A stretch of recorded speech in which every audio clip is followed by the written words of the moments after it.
예, 안녕하세요. 자, 2024학년도 입시에 관해서 개괄적인 내용들 먼저 설명드리고 디테일한 내용들은 또 차분히 안내드리도록 하겠습니다.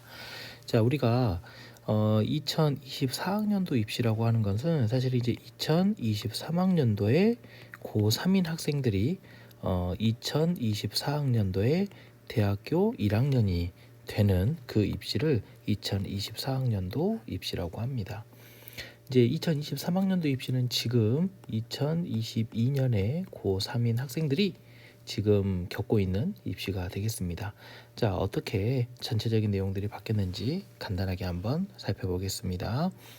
먼저 원서 접수 일자를 좀 살펴보시면 수시 모집 같은 경우에는 2023 그죠?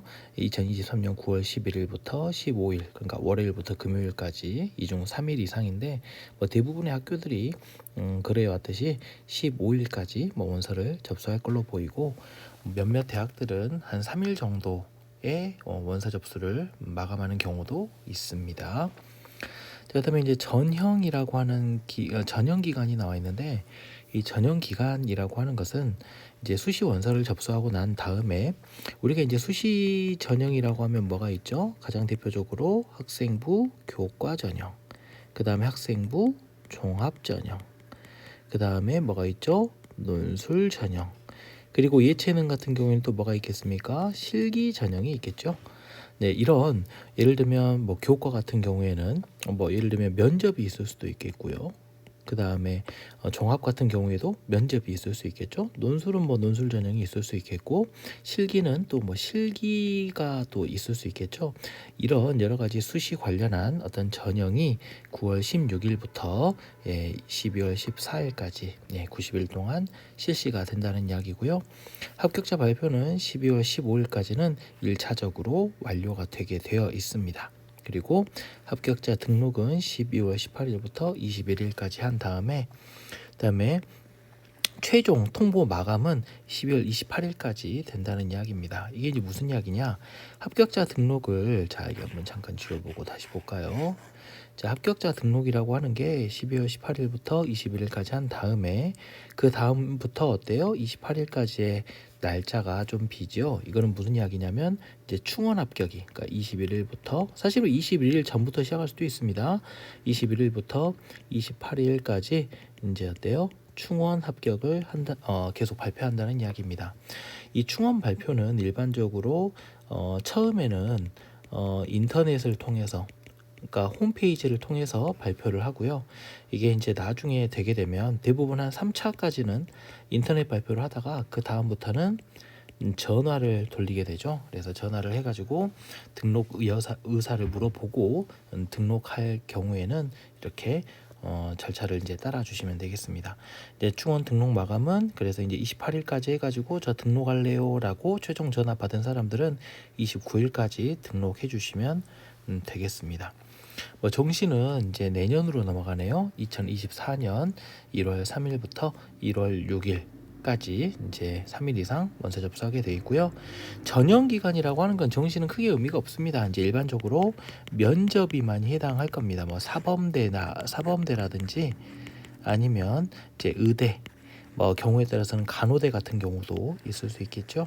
면접이 실시되는 기간이다라고 생각하시면 되겠습니다. 가군, 나군, 다군 이렇게 돼 있고 합격자 발표는 2월 6일까지 되고 등록은 7일부터 13일 그리고 충원 합격은 20일까지 발표됩니다. 그러니까 지금 여기서 나와 있는 합격자 발표라고 하는 건 최초합을 이야기하는 겁니다.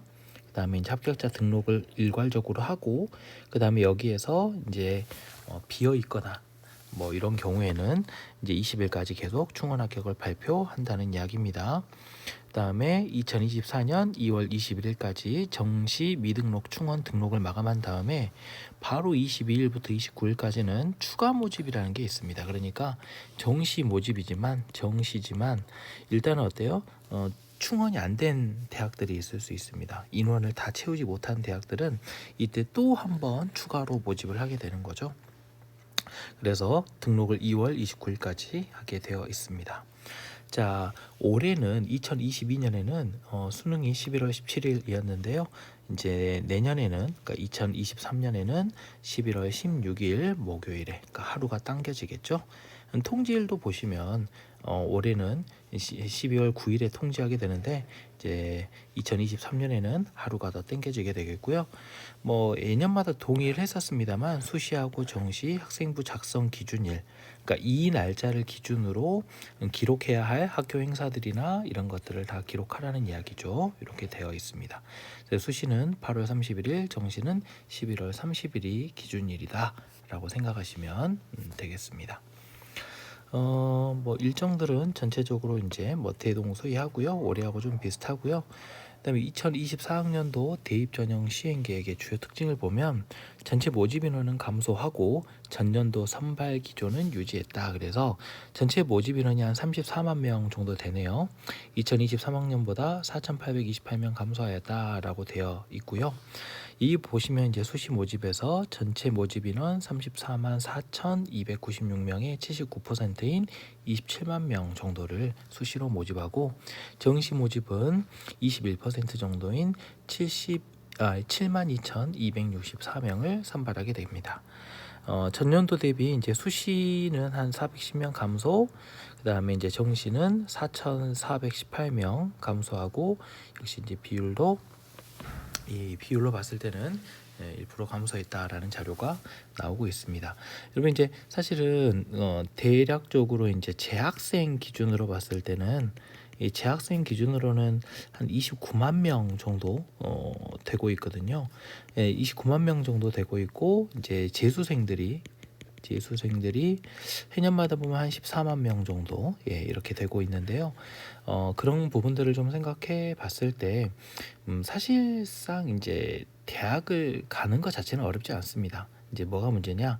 원하는 어디를 대학을 혹은 원하는 어디를 가는 거에 학과를 가는 것이 이제 관건이 되어 있다라고 보시는 게 좋을 것 같습니다.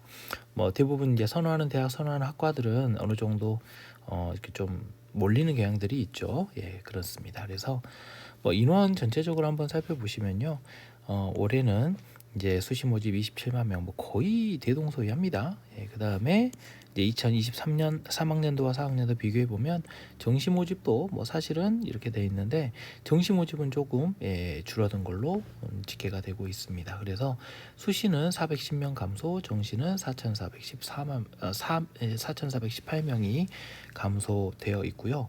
근데 이제 우리가 전체적인 이런 맥락을 보는 것도 물론 중요하지만 본인이 어디 대학을 지원하고 싶은지에 따라서 이 수시와 정시 비율들이 조금 많이 다릅니다. 뭐 예를 들면 지금 수도권 대학 같은 경우는 정시 모집 선발 비율이 소폭 확대되었다라고 하는데 보면 수도권 대학의 정시 모집 인원 비율은 2023학년도에 35.3%인데 2024학년도에는 35.6%로 0.3%가 증가합니다. 그러니까 수도권 대학들은 정시가 좀 늘어났다고 보시면 되는데 비수도권 11.9%의 약 3배가량 높은 비율을 정시로 모집하고 있다 이겁니다. 그러니까 사실은 아까 4,000명 정도가 정시에서 줄어들었다고 하는데 이것은 사실은 비수도권 대학의 정시 모집 인원 감소분이다라고 생각하시면 되고 사실은 수도권 대학은 수시하고 정시 모집 인원이 모두 소폭 증가하였다라고 보시면 되겠습니다. 그래서 여러분이 뭐 예를 들면 인서울을 원한다라고 한다면 지금 정시가 꽤 중요한 전형이 될 것 같고요. 수시 모집 이렇게 비율이 되어 있습니다. 이제 증감을 보시면 뭐 수시는 약간 줄어들었고요, 정시는 약간 늘어든 걸로 보이고요. 비수도권을 생각하신다면 이제 수시 모집은 88%니까 사진이 거의가 수시라고 보셔야 되고 정시는 11% 정도 되고 있습니다. 그래서 자기가 이제 어디를 타겟으로 하느냐에 따라서 이 부분들을 조금 달리 적용하실 필요가 있다라는 이야기를 드려봅니다. 수시 모집은 당연히 학생부 중심이겠죠. 학생부 위주라는 이야기는 여기에서 예를 들면 교과 중심이 될 수도 있고 학생부 종합 전형이 될 수도 있다라는 이야기니까 굉장히 뭐 잘 알고 계시는 내용이 되겠다. 그다음에 이제 정시 모집은 이제 수능 위주 선발 기조 유지 뭐 그렇죠. 당연한 이야기 되겠습니다.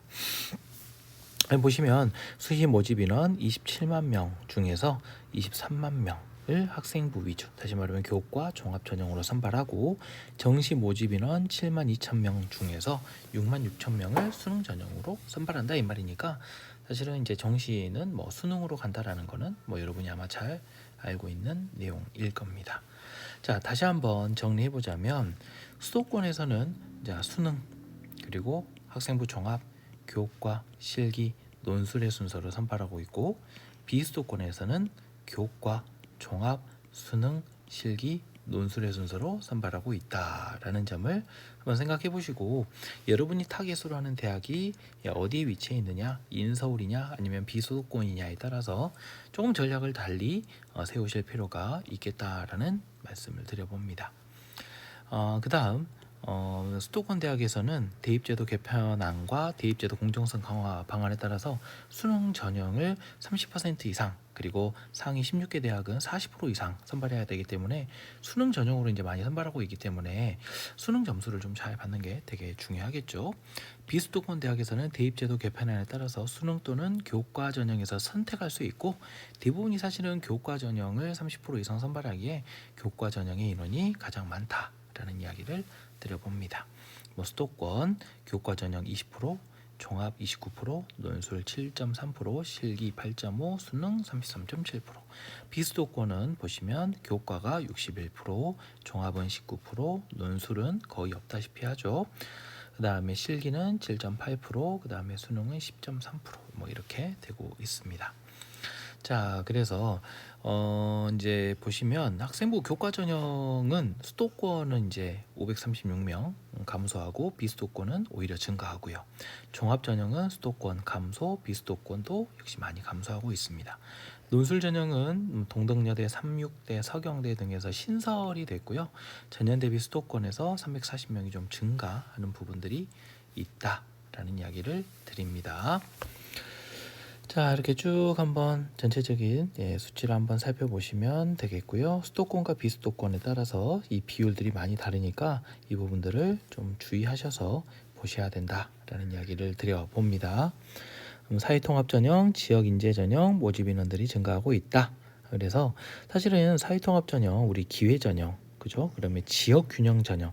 여기서 이제 우리가 특히 주의해야 될 점은 이 지역균형 전형의 모집 인원이 증가했다라는 부분들을 좀 잘 보셔야 됩니다. 그래서 고등교육법 시행령에서 공고한 수도권 대학에서 교과 성적을 활용하는 학교장 추천 전형으로 이용하는 지역균형 전형, 이게 사실은 2년 전, 그러니까 2022학년도 입시죠. 2021학년도에 3학년이었던 학생부터 시작되는 전형인데, 이 전년 대비 많은 인원들이 사실 이제 계속 증가하고 있기 때문에 우리 지역 학생들이, 그죠? 수도권이 아니라 이 지역 학생들에게 굉장히 큰 기회가 되고 있기 때문에 이 부분들을 좀 많이 유심히 보셔야 된다라는 이야기를 드립니다. 사실은 이제 기회균형 전형이야 이제 자격 요건들이 굉장히 제한적이지만, 지역 균형 전형은 이제 일반적으로 지역이면 되잖아요. 그래서 2024학년도에 사실은 이제 정원 내 모집이 13,000명, 그죠? 그다음에 2023학년도에는 10,000명이었던 걸 고려하면 굉장히 인원이 좀 늘어났다라는 이야기가 되겠습니다. 그 다음에 뭐 이런 사회 배려 대상자 전형들은 조금 뭐 이렇게 개인적으로 보시면 되겠고요. 그러면 이제 넘어가 보시면 지역인재 전형들을 꼭 좀 잘 살펴보셔야 된다라는 이야기입니다. 그래서 지방대 육성법 시행령 개정으로 의치한, 약, 간호 의무 선발 비율이 상승하고 있습니다. 그래서 지역인재 전형 모집 인원이 전년 대비 엄청나게 늘어나고 있습니다. 지역인재 전형 선발 대학이 93개 교에서 103개 교로 10개 학교 정도가 증가하고 있고, 인원도 굉장히 늘어나고 있기 때문에 지역에 거주한 학생들이라고 한다면 지역인재 전형을 좀 눈여겨 보실 수 있고, 이게 이제 굉장한 기회가 될 수 있다라는 이야기를 드립니다. 지역별로 그 어느 정도의 모집 인원이 있는지를 보시면, 뭐 강원은 전체 16,000명 중에서 1971명이니까 비율들이 이렇게 돼 있죠. 특히 대구 같은 경우는 10,000명 중에서 무려 2,000명 가량을 선발하기 때문에 지역 인재 비율들이 굉장히 높다.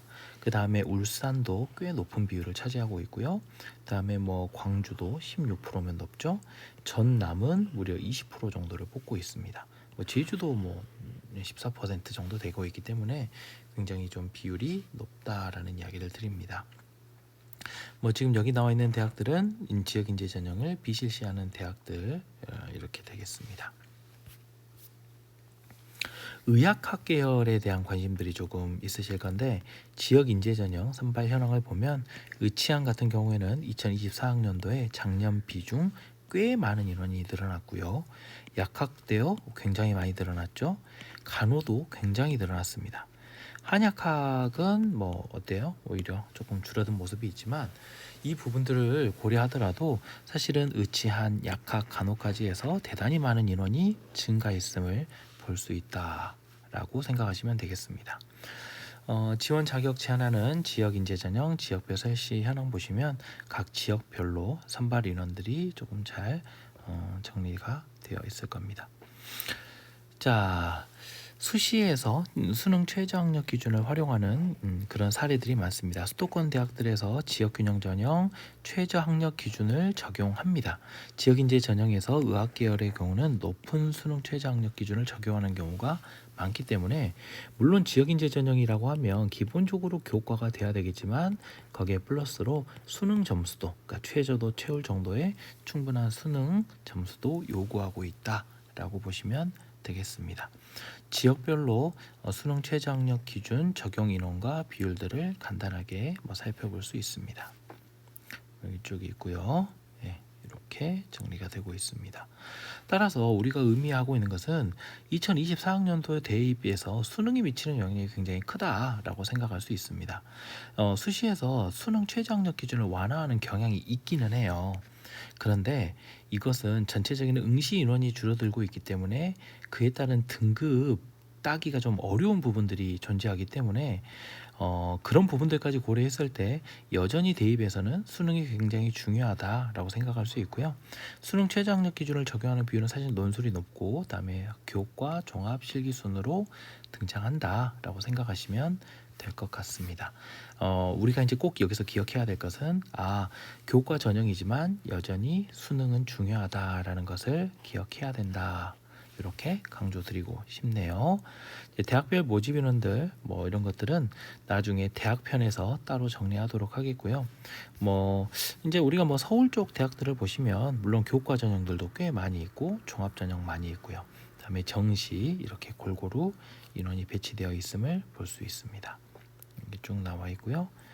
이제 반면에 이제 조금 지역으로 가면 갈수록 이제 논술 전형은 없고요. 그다음에 종합 전형도 많진 않죠. 대부분이 보면 교과 중심 전형임을 알 수 있고요. 수능도 많지 않음을 알 수가 있습니다. 그래서 지역 대학들은 수시 교과 전형이 중심이고 그다음에 서울권은 이제 정시 그리고 교과 그리고 종합이 좀 전체적으로 밸런스를 맞춰가고 있는 모습으로 생각하실 수 있겠습니다.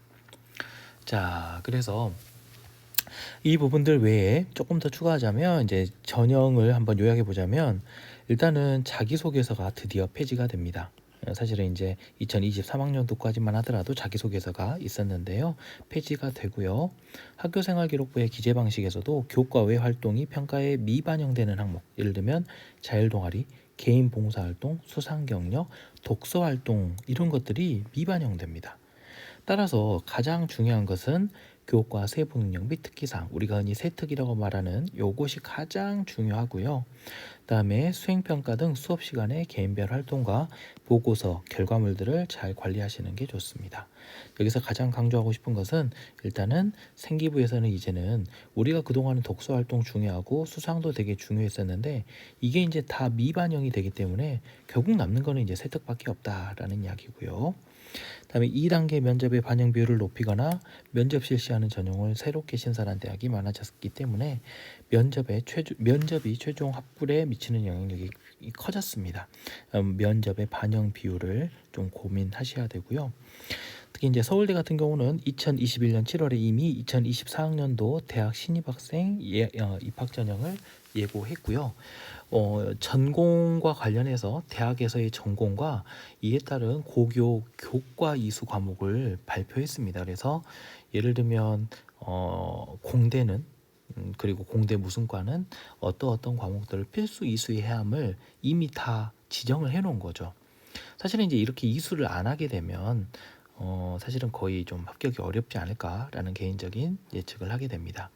필수적으로 이수를 권장하는 핵심 권장 과목과 이수를 권장하는 권장 과목, 그러니까 핵심 권장 과목은 반드시 이수하라는 이야기고, 권장 과목은 이것도 사실은 이제 권장 꼭 이수해라라는 뜻으로 이해하시면 좋을 것 같습니다. 타 대학의 경우 아직 서울대처럼 학과별 자료까지 발표하고 있지는 않지만 사실은 비슷한 내용일 거라고 충분히 예측할 수 있습니다. 왜냐하면 학과에 따라서 필요한 선이수 과목들은 어느 정도 이제 일정하기 때문인 거죠. 따라서 여러분의 어때요? 학과별 인재상 등을 통해서 비슷한 내용을 안내하고 있기 때문에 선택 과목을 선택하실 때는 조금 여러분이 진학하고자 하는 학과의 이 핵심 권장 과목 그리고 권장 과목을 참고하셔서 연계시키는 것이 굉장히 중요합니다. 학생부 교과 전형은 이제 진로 선택 과목을 반영하는 대학이 증가하고 있고요. 그다음에 성취도 관리도 대단히 중요합니다.